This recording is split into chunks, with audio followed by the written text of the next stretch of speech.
구약 성경 423면에 사무엘상 10장 17절부터 27절 말씀까지를 제가 한 절 읽고 여러분 한 절 읽고 교독하며 읽도록 하겠습니다. 사무엘이 백성을 미스바로 불러 여호와 앞에 모으고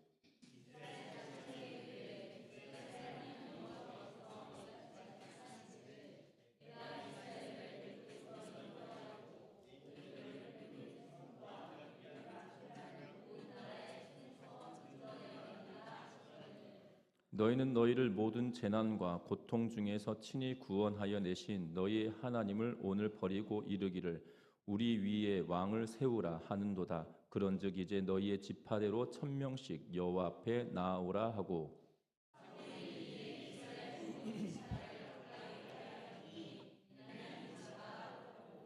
베냐민 지파를 그들의 가족별로 가까이 오게 하였더니 마드리의 가족이 뽑혔고 그 중에서 기스의 아들 사울이 뽑혔으나 그를 찾아도 찾지 못한지라.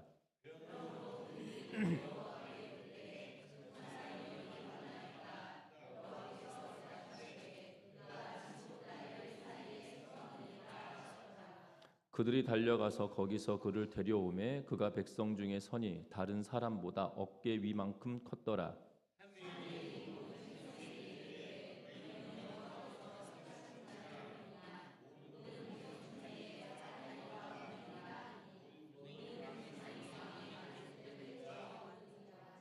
사무엘이 나라의 제도를 백성에게 말하고 책에 기록하여 여호와 앞에 두고 모든 백성을 각기 집으로 보내매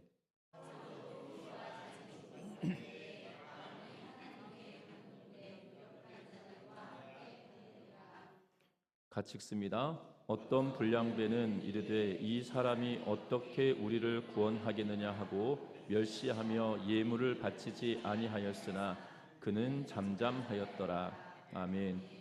우리 서로 인사 나누고 말씀 나눕니다. 사랑하고 축복합니다.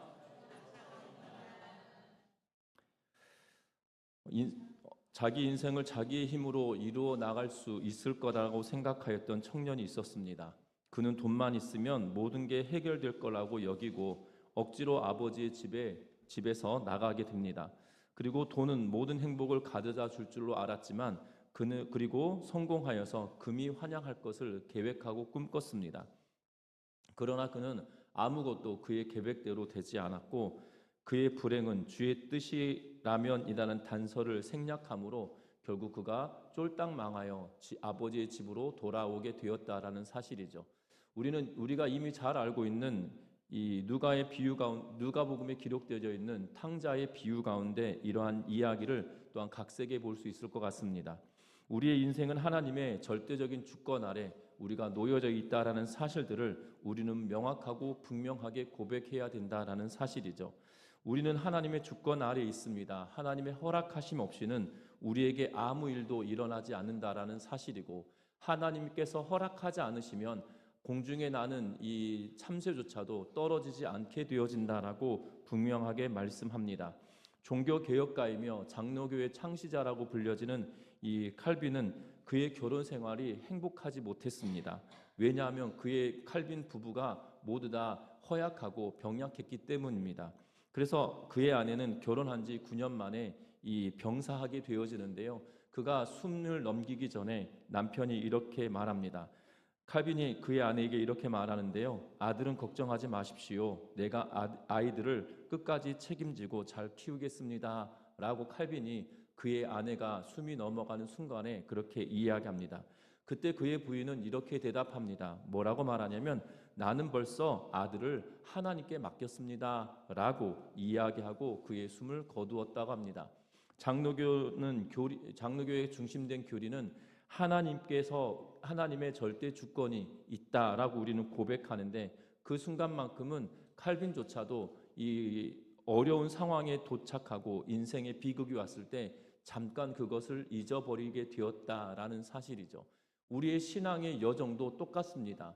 하나님께서 내 삶의 주인이시고 하나님의 절대 주권을 인정하며 살아갈 때야 비로소 우리가 그 안에서 자유하게 되어진다라는 사실이죠.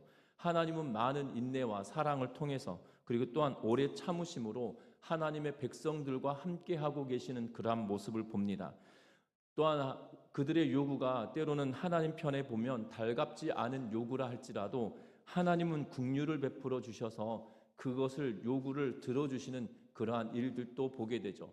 누가복음에 기록되어 있는 이 탕자의 비유에서도 아버지가 아들의 요구를 달갑게 여기지 않았음에도 불구하고 그의 아들의 요구를 들어주었던 것처럼 오늘 여러분들 우리가 계속 사무엘상 말씀을 보고 있는데요. 이스라엘 백성들이 특별히 오늘 이 사울의 즉위식을 통해서 보면 하나님께 그들이 왕을 요청하고 있는 것을 보게 됩니다. 분명한 것은 하나님이 이스라엘 백성들의 왕 되셨음에도 불구하고 사사기를 지내는 동안에 그들에게 왕이 없다라고 여기고 그래서 자기의 소견에 옳은 대로 행하였던 그러한 일들이 반복됨으로 말미암아 또한 사무엘의 아들들이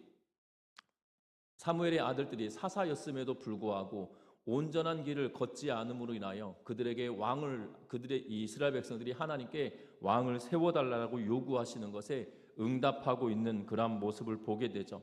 저와 여러분들이 오늘 본문의 내용을 통하여서 정말 주권자 되시는 하나님의 은혜를 다시 한번 바라보고 그 하나님의 뜻대로 살아내는 우리 전미중학교의 모든 성도님들 되시기를 주의 이름으로 부탁드립니다. 먼저는 하나님의 마음입니다. 오늘 성경 17절 말씀과 18절 말씀을 같이 한번 읽어보겠습니다. 17절부터 19절까지 같이 읽어보겠습니다. 같이 읽습니다. 사무엘이 백성을 미스바로 불러 여호와 앞에 모으고 이스라엘 자손에게 이르되 이스라엘 하나님 여호와께서 이같이 말씀하시기를 내가 이스라엘을 애굽에서 인도하여 내고 너희를 애굽인의 손과 그들의 압제하는 모든 나라의 손에서 건져내었느니라 하셨거늘 너희는 너희를 모든 재난과 고통 중에서 친히 구원하여 내신 너희의 하나님을 오늘 버리고 이르기를 우리 위에 왕을 세우라 하는도다. 그런즉 이제 너희의 지파대로 1000명씩 여호와 앞에 나오라 하고. 아멘. 오늘 성경의 말씀에 보면 이스라엘이 백성들을 불러 모읍니다. 어디로 불러 모으냐면 17절 말씀에 보니까 미스바로 불러 모으고 있는 그런 모습을 보게 됩니다. 특별히 여기서 부르다라고 표현되어 있는 미스바로 불러라고 하는 표현은 우리가 이 독특한 표현을 쓰고 있는데요. 여기서 부르단 말은 부르짖는다라는 표현으로 많이 번역되어져 있는 단어를 사용하고 있는 것을 보게 됩니다. 부르짖는다, 우리가 부르짖는다라고 표현할 때 때로는 기도의 한 형식처럼 이야기하며 부르짖는다라는 표현의 단어를 여기다 쓰고 있는데요. 이 표현은 어디서 온 거냐면 까마귀가 아기 새가 어미 새에게 계속적으로 모이를 달라고 이 부르짖는 장면을 통해서 나타내는 의성어를 통해서 온 그러한 이 동사입니다. 그런데 뭐라고 이야기하냐면 그렇게 부르짖는다라고 하는 것은 어떻게 보면 그냥 사람들을 불러 모았다라고 표현하면 될 것임에도 불구하고 지금 미스바에 사람들을 불러 모으는데 어떤 의미로 하고 있냐면 간청하듯이 그들을 불러 모으고 있는 그러한 모습을 보게 됩니다. 이 동사는 결국 이 집회를 열고 이 집회에 참여하라고 하면서 하는 말은 이 사무엘이 얼마나 간절한 마음으로 그들을 불러 모으고 있는지를 말하고 있는 것을 보게 된다는 거죠. 그러면서 간절히 불러 모으는데 왜 어떤 마음 때문에 간절히 불러 모으냐면 지금 오늘 성경에 보면 18절과 19절 말씀을 통하여 하나님이 어떠한 분이셨는지 이스라엘 백성들에게 있어서만큼 하나님은 어떠한 분이셨는지를 다시 한번 기억하게 하고 있는 모습을 보게 되어집니다. 뭐라고 이야기합니까? 이스라엘의 하나님 여호와께서는 뭐라고 하셨냐면 애굽에서 인도하여 내고 애굽인의 손과 너희를 압제하는 모든 나라의 손에서 건져내신 분이시다라고 말씀하고 있는 것을 보게 됩니다. 더불어 19절에 뭐라고 이야기하냐면 너희를 모든 재난과 고통 중에서 친히 구원하여 내신 너희의 하나님을 오늘 버렸다라고 이야기하며 지금 사무엘이 이스라엘 백성들을 간청하며 불러 모으며 그들에게 하는 이야기는 너희가 지금 하나님이 하나님 되심을 버려버렸고 너희의 하나님이 왕 되셨음에도 불구하고 그것을 버렸다라고 지금 사무엘은 이스라엘 백성들에게 말하고 있는 것을 보게 됩니다. 그러면서도 하나님을 버렸다라고 말하면서도 뭐라고 이야기하냐면 우리 위에 왕을 세우라 하는도다. 하나님께서 뭐라고 이야기하시냐면 하나님께서는 우리가 하나님을 버린 것처럼 여겨졌지만 그럼에도 불구하고 하나님은 우리에게 왕을 세우라고 명하셨다라고 하며 지금 내가 너희를 이곳에 불러 모은다라고 말하고 있는 그러한 모습을 보게 됩니다. 어떻게 보면 이스라엘 백성들의 불신앙적인 모습이 낱낱이 드러나는 그러한 대목이기도 하겠지만 분명한 것은 그럼에도 불구하고 하나님은 그들을 허용하시고 또한 그들에게 긍휼을 베풀고 계시는 모습을 보게 되어진다라는 사실입니다. 여러분들 기억할 것은 하나님은 왕정 자체를 부인하거나 왕의 통치를 하나님은 부인한 적이 없으시다라는 사실이에요. 왜냐하면 신명기 17장 말씀을 통하여 보면 너희가 가나안 땅에 들어가 혹여 왕을 세우게 된다라면 왕은 이러이러한 사람을 택하라 라고 하며 신명기 17장에 자세하게 설명해 놓고 있는 모습을 보게 됩니다. 그런데 가나안 땅에 들어와 그들의 하나님이 친히 왕 되심을 나타내고 있는데 분명한 것은 신명기 17장에 기록되어져 있는 것 그 말씀은 결국 하나님의 뜻을 받들고 하나님을 대리하여 백성들을 다스리게 하고 있는 그러한 양식의 모습으로 말씀하고 있다는 거죠. 친히 하나님께서 모세를 통하여 이스라엘 백성들을 다스리시고 이끄셨고 여호수아를 통하여서 하나님은 그들의 백성들을 하나님께서 이끄시고 인도해 주셨다는 사실입니다. 또한 고난과 어려움이 닥칠 때마다 하나님은 특별한 사람들을 세워서 그들로 하여금 구원의 은혜를 베푸셨음을 분명하게 보았다라는 사실이죠. 그랬던 하나님이셨지만 그들에게 친히 왕이셨고 그리고 그들을 대리자를 통하여 이끌어 가셨던 하나님이셨지만 지금 이제 이스라엘 백성들은 이 주변 나라의 왕들을 세우고 나라가 기틀을 쌓아가고 있는 것처럼 우리에게도 그러한 왕을 달라라고 요구할 때 하나님은 그것에 응답하고 계시는 모습을 보게 된다는 거죠. 하나님의 마음은 다른 데 있는 것이 아니라 그 백성을 긍휼히 여기시고 그 백성을 사랑하는 마음에서부터 시작되어지고 있다라는 사실들을 기억하는 은혜가 있으시기를 주의 이름으로 부탁드립니다. 하나님의 절대 주권을 인정하는 첫 번째 키워드는 다른 것이 아니라 하나님의 긍휼하심과 하나님의 사랑 많으심이라는 사실들을 기억하면서 그 사랑을 기억하며 살아내는 우리 전미중앙교회 모든 성도님들 되시기를 주의 이름으로 부탁드립니다. 뿐만 아닙니다. 오늘 성경의 말씀에 보면 왕을 택하는 방식에 대하여 말하고 있는 것을 보게 됩니다. 우리나라는 우리의 대한민국의 역사 가운데 우리의 역사의 시작은 고조선으로부터 시작한다고 합니다. 그래서 우리의 역사 가운데 수많은 이 시조들, 다시 말하면 이 나라를 세운 사람들에 관한 이야기를 많이 접하게 되어지죠. 그래서 고주몽 그리고 이성계 또한 왕건, 견원 여러 명들의 왕들에 관한 이야기들을 우리는 잘 알고 있습니다. 그런데 대하 드라마를 통해서 보면 그 왕들이 세워져 갈 때 어떠한 방식으로 세워져 갑니까? 왕들이 세워져 갈 때 수많은 전장에서 승리해내고 사람들의 마음을 얻고 그리고 나라를 확장해 가면서 통치 기반을 다져가고 있는 그러한 모습을 보게 됩니다. 그런데 오늘 성경은 왕을 세워달라고 하는 하나님께 요구하면서 하나님은 그들에게 어떻게 왕을 세우고 있냐면 오늘 성경 말씀 20절과 21절 말씀을 같이 한번 읽어봅니다. 20절과 21절 말씀입니다. 사무엘이 이에 이스라엘 모든 지파를 가까이 오게 하였더니 베냐민 지파가 뽑혔고 베냐민 지파를 그들의 가족별로 가까이 오게 하였더니 마드리의 가족이 뽑혔고 그 중에서 기스의 아들 사울이 뽑혔으나 그를 찾아도 찾지 못한지라. 아멘. 오늘 성경의 말씀에 보면 하나님께서 제비뽑기의 방식으로 사울을 선택해 가고 있는 그러한 모습을 보게 됩니다.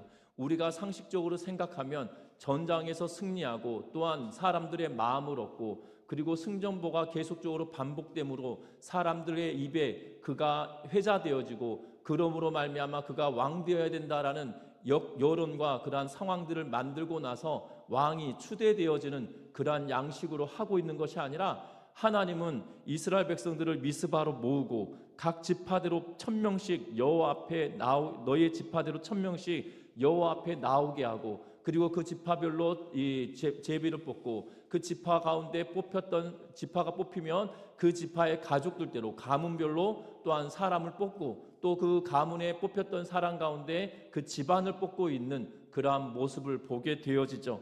그리고 결국에는 어떠한 사람이 뽑혀집니까? 결국 기스의 아들 사울이 뽑혔다라고 이야기하고 있는 그러한 모습을 보게 되어집니다.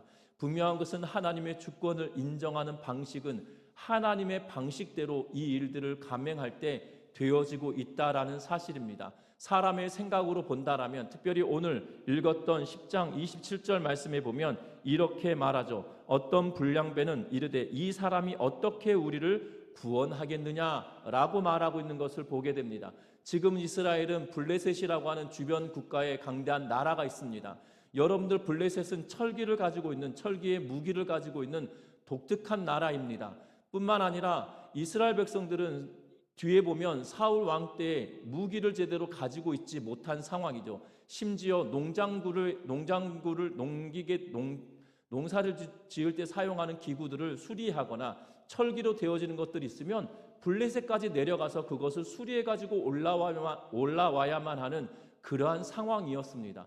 변변치 않은 그러한 무기 체계를 가지고 있었던 이스라엘에게 지금 전쟁에서 한 번도 승리해 봤다라고 여기는 이 사울이 뽑혔는데, 이 사람은 전쟁에 참전하거나 어떤 전쟁에서 승리했다라고 하는 기록이 그 이전에 없는 것을 보게 되어져요.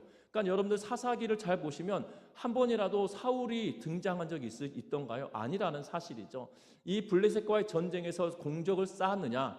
아무런 그러한 공적이 없어서 이렇게 평가하는 거예요. 저 사람이 정말 과연 우리를 구원해낼 수 있겠는가? 라고 하며 의구심을 갖기에 충분한 그러한 상황이었다는 겁니다. 그럼에도 불구하고 하나님은 그를 택하시고 하나님은 그를 사용하고 계시는 그러한 모습을 보게 됩니다. 심지어 이 사무엘은 이 상황에 어떻게 반응하고 있냐면, 사울은 어떻게 반응하고 있냐면 22절 말씀을 봅니다. 같이 읽어봅니다. 그러므로 그들이 또 여호와께 묻되 그 사람이 여기 왔나이까? 여호와께서 대답하시되 그가 진보다리들 사이에 숨었느니라 하셨더라. 아멘. 뭐라고 이야기하냐면 제비가 뽑혀서 사울이 뽑혔습니다. 그런데 사람들이 사울을 아무리 찾아도 찾지를 못하는 거예요. 그래서 하나님께 묻습니다. 그 사람이 여기 왔습니까? 라고 묻자 하나님께서 그들에게 뭐라고 말씀하시냐면 그가 진보다리들 가운데 숨어 있다라고 지금 말하고 있는 것을 보게 되죠. 그러면서 하나님께서 이 사람들이 달려가서 그를 데리고 오는데 어떠하냐면 그의 키가 모든 사람들보다 어깨 위로 하나가 더 있는 거죠.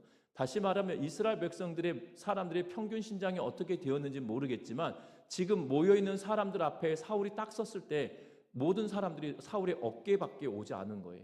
그만큼이나 기골이 장대한 인물로 비춰지고 있는 것을 봅니다. 여러분들, 분명한 것은 사울이 왜 숨어 있었냐는 거예요.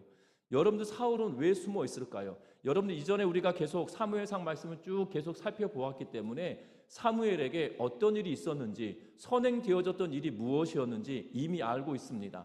사무엘을 통하여서 그의 머리에 기름 부어지고 그리고 어떠한 일들이 일어날 것인지 그에게 말하고 그리고 길갈로 먼저 가라고 이야기하였을 뿐만 아니라 네가 왕 될 거다라고 이미 사무엘을 통하여 그에게 알려졌음에도 불구하고, 그러면 저 같으면 이미 제가 지극히 인간적인 사람이다 보니 기름 부음 받았습니다. 그러면 어떻게 할 것 같습니까? 저는 딱 뒷자리에 앉아가지고 내가 왕이 된다 이미 알고 있으니까 그러면 이미 나는 왕이 될 걸 알고 있기 때문에 제비를 뽑아도 대충 뽑을 것 같아요. 건성건성 뽑을 것 같아요. 왜냐하면 이미 들었잖아요.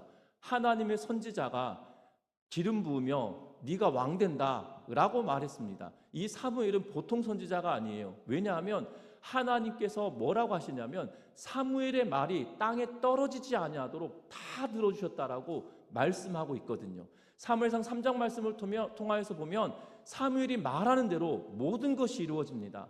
그래서 사무엘의 말을 땅에 떨어지지 않도록 하나님께서 해주심으로 인하여 이스라엘의 온 백성이 사무엘은 하나님의 사람이다라고 인정할 수밖에 없게 만들었다는 거예요. 그런 사무엘이 사울에게 너 왕 된다라고 했으면 숨어 있을 것이 아니라 짜잔 하고 나타나는 게 당연한 거 아니겠습니까? 그런데 사울은 지금 진보다리들 사이에 숨어 있는 그러한 모습을 보게 되죠. 천여 명이나 이 각 지파별로 1,000명씩 왔기 때문에 수많은 12지파에서 오니까 12,000명이나 되는 수많은 사람들 아니겠습니까? 그 사람들이 짐을 한 곳에 모아두고 있었던 것 같아요. 각 지파별로. 어떻게 보면 이 짐이 많았기 때문에 그 사이에 숨어 있다라면 찾을 수 없는 상황일 겁니다. 그가 그렇게 숨어 있던 이유를 뒤에 보면 하나님께서 그를 택하였을 때 뭐라고 이야기하시면 그가 겸손하였기 때문에 내가 그를 택하였다라고 말하고 계시는 모습을 보게 되죠. 분명한 것은 그가 숨어있던 이유는 그가 왕이 될 것을 알고 있었음에도 불구하고 겸손함으로 나아가고 있었던 모습을 보게 된다는 겁니다. 모든 백성들 가운데 어떻게 보면 최고의 인물입니다. 왜냐하면 키가 다른 사람들보다 어깨 위로 하나가 더 있을 만큼 기골이 장대한 인물이었음에도 불구하고 그가 잠깐 숨어 있으며 그가 겸손히 나아가고 있는 그러한 모습을 보게 되죠. 왕의 자리를 피하고 사람들 사이에 사람들에게 자신을 드러내는 것이 아니라 자신을 감추며 숨어 있는 그러한 모습을 보게 된다는 겁니다. 사울은 스스로 왕이 되려고 하였던 것이 아니라 하나님께서 그를 택하였음에도 불구하고 그가 겸손히 나아가고 있는 그러한 모습을 보게 된다는 사실이죠. 분명한 것은 우리가 하나님의 절대 주권을 인정할 때 필요한 것이 있다라면 우리에게 겸손함이다라는 것을 기억하며 나아가는 은혜가 있으시기를 주의 이름으로 부탁드립니다. 하나님의 절대 주권을 인정한다라면 그 긍휼하심과 사랑을 기억해야 된다라면 하나님의 절대 주권을 인정한다라면 그 하나님 앞에 겸손하게 나아갈 수밖에 없다라는 것을 기억하며 주 앞에 겸손히 나아가는 믿음의 백성들의 삶이 되시기를 주의 이름으로 부탁드립니다. 여러분들 그런데 이 겸손함이라고 하는 게 말이 참 쉽지 않습니다. 사람이 얼마나 교만한지 모릅니다. 별것 아닌데도 내가 남들보다 조금이라도 더 가지고 있는 것이 있다라면 으스대는 것이 사람들의 모습인 것 같아요.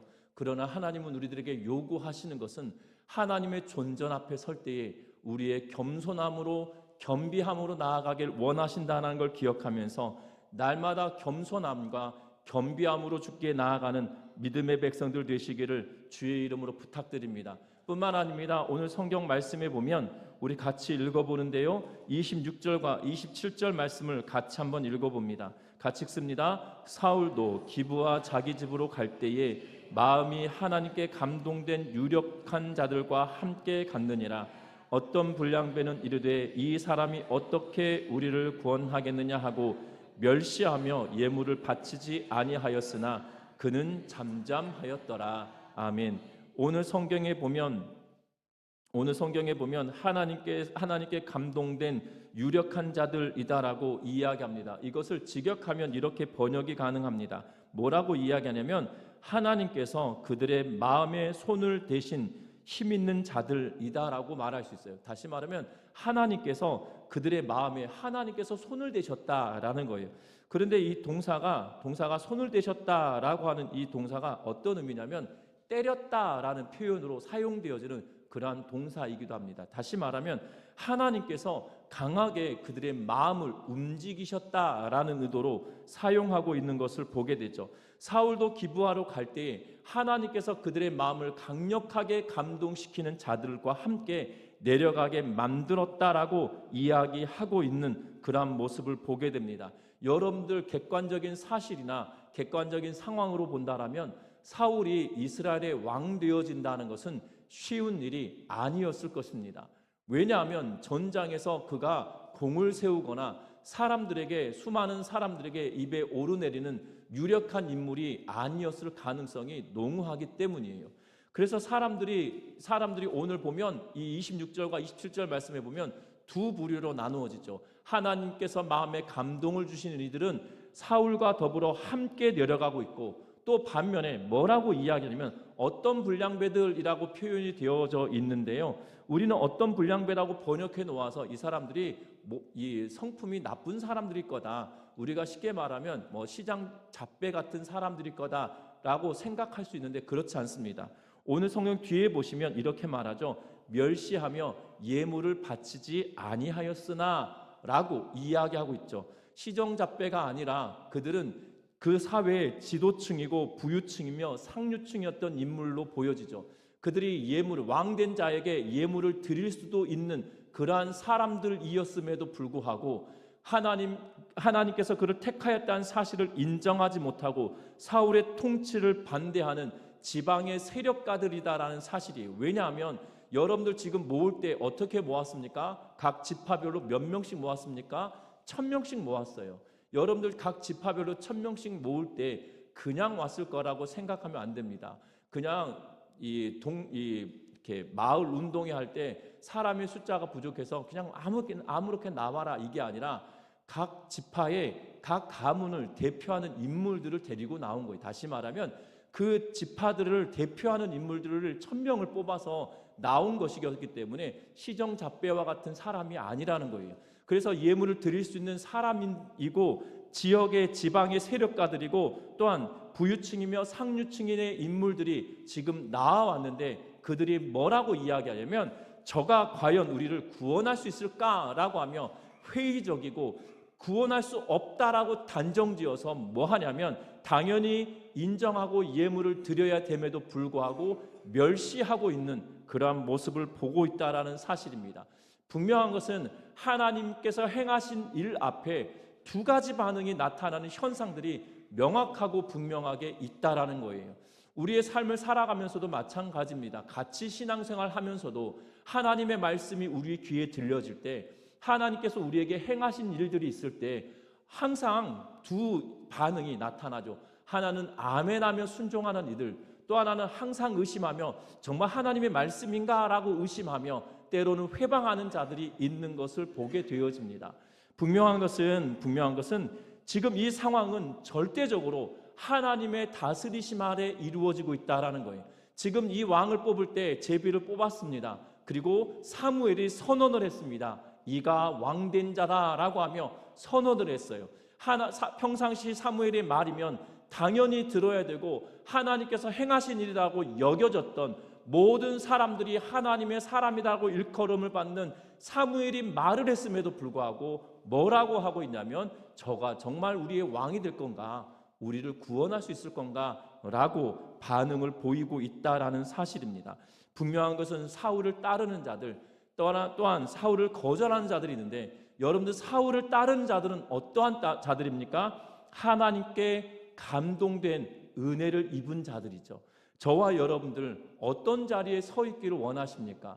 분명한 것은 하나님께서 말씀하시고 하나님께서 우리를 이끌어 가실 때에 하나님의 주권을 인정하며 아멘하며 순종하며 나아가는 믿음의 백성들 되시기를 주의 이름으로 부탁드립니다. 왜냐하면 하나님의 말씀이 역사할 때 그들의 마음에 분명한 것은 마음이 하나님께 감동되었다라고 이야기하며 그 유력자들이 사울과 함께 내려갔다라고 이야기하고 있는 것을 보게 된다는 거예요. 지금 동일하게 지방의 유력자들이었음에도 불구하고 어떤 이들은 따르고 따르지 않은 차이가 있다라면 하나님이 마음에 감동함을 주셨느냐 이 차이가 있는 것을 보게 되죠. 우리가 아멘하며 따를 수 있는 것은 하나님의 은혜를 내가 경험하고 덧입었기 때문이라는 사실들을 기억하면서 저와 여러분들이 하나님의 은혜 아래 하나님의 붙드심 아래 날마다 붙들림 받는 믿음의 성도님들 되시기를 주의 이름으로 부탁드립니다. 그래서 하나님의 주권을 인정하며 하나님의 통치하심을 인정하며 하나님의 다스리심을 인정하며 믿음으로 나아가는 우리 전미중앙교회 온 성도들 되셔서 하나님의 이끄심대로 합당하게 반응할 때 하나님이 도우시고 이끄시고 인도하심을 체험하며 하나님의 역사를 눈으로 경험하고 체험하는 믿음의 삶을 살아가는 우리 모두가 되시기를 주의 이름으로 부탁드립니다. 말씀을 맺으려고 합니다. 왕이 통치를 하든 또한 여러 명의 지도자들이 이 지도자가 되어 과도 정치를 하든 아니면 민주 정치를 하든 국민이 주권이 되어서 그들의 주권에 의하여서 뽑힌 자들이 통치를 하든 어떤 정치 체제를 가지고 있든지 간에 모든 것은 인간의 제도 아래서는 허점이 일어날 수밖에 없다라는 사실입니다. 세상이 가지고 있는 정치 체제는 분명하게 허점이 있지만 분명한 것은 하나님의 다스림을 받는 믿음의 백성들의 삶은 한치의 오차도 있을 수 없다라는 사실입니다. 왜냐하면 한치도 없으신 하나님이 우리를 다스리시고 이끌어가고 계시고 있다라는 사실이죠. 하나님은 창세기 3장 15절 말씀을 통하여 우리에게 뭐라고 말씀하고 계시냐면 예수 그리스도를 이 땅에 보내실 것에 대하여 예표하고 계시는 모습을 보게 됩니다. 그 약속이 실제로 이루어지고 치밀한 계획 가운데 실제적으로 이루어졌음을 우리는 알고 믿고 살아가고 있다는 겁니다. 그 하나님이 지금 우리에게 왕 되어주시고 우리의 주권자 되어주신다는 사실들을 기억하면서 그 하나님의 앞에 우리의 자신을 내어놓고 그 세상의 어떠한 시스템보다도 더 완벽하신 하나님의 통치하심 앞에 우리가 겸비하며 나아가는 우리의 삶이 되어져서 하나님께서 우리를 이끌어 가시고 우리를 도와주시고 돌보아 주시는 하나님의 손길을 날마다 경험하며 살아가는 우리 전미중학교의 모든 성도님들 되시기를 주의 이름으로 부탁드립니다. 세상의 혼탁한 상황 속에, 혼란한 상황 속에 우리가 바라봐야 될 것은 세상의 가치와 세상의 혼란스러움이 아니라 우리를 다스리시고 이끌어 가시고 또한 이 나라 민족의 섭리하시는 하나님을 구하며 나아갈 때 하나님의 약속과 하나님의 능력이 우리를 통하여 이루어질 것을 기대하면서 정말 믿음으로 살아가는 우리 전미중학교의 모든 성도님들 되시기를 주의 이름으로 부탁합니다. 그래서 사울의 즉위식은 그냥 단순히 사울이 왕이 되었음을 말하는 것이 아니라 왕을 세웠지만 하나님의 절대적인 주권을 인정하는 것이다라는 것을 기억하면서 그 하나님만 바라며 살아가는 우리 전미중학교의 모든 성도님들 되시기를 주의 이름으로 부탁드립니다. 그리할 때 하나님은 우리를 결코 놓지 않으시는 분이라는 사실을 기억하고 하나님은 결코 우리를 버리지 않으시는 분이라는 사실들을 기억하고 그 이름 앞에 온전히 나아가는 우리의 삶이 되시기를 주의 이름으로 부탁드립니다. 이 시간 찬양 같이 하시겠습니다.